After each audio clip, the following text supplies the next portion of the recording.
চাচাতো বোন ছিল এত সুন্দরী, আমার জীবনে এত সুন্দরী নারী আমি দেখি না। একজন পুরুষ একজন নারীকে যত ভালোবাসতে পারে আমি ঠিক ততটা ভালোবাসতাম আমার এই সুন্দরী কাজিনকে। কিন্তু আমার মনের কথা আমার চাচাতো বোনরা আমি বোঝাতে পারি নাই। একদিন লজ্জা শরমের মাথা খেয়ে চাচাতো বোনরা আমি বললাম, তোরে আমি বড্ড ভালোবাসি, একান্তে আমি তোরে চাই। চাচাতো বোন বললো, এত এত স্বর্ণ মুদ্রা যেদিন জমাতে পারবা ওই দিন আমারে বাবা। এবার আমি স্বর্ণ মুদ্রা জমাতে লাগলাম। জমাতে জমাতে জমাতে জমাতে বছর শেষে স্বর্ণ মুদ্রার থলে নিয়ে চাচাতো বোনের হাতে দিলাম। চাচাতো বোন আমার অপকর্মে রাজি হয়ে গেল।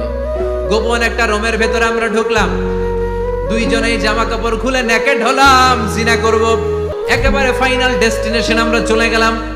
পাপ কাজ যখন আমরা শুরু করব, ইন দা মিন টাইম আমার চাচাতো বোন আমার ডেকে বলে, ও আমার চাচাতো ভাই, আল্লাহরে ভয় কর, আমার সতীত্ব নষ্ট করে দিস না।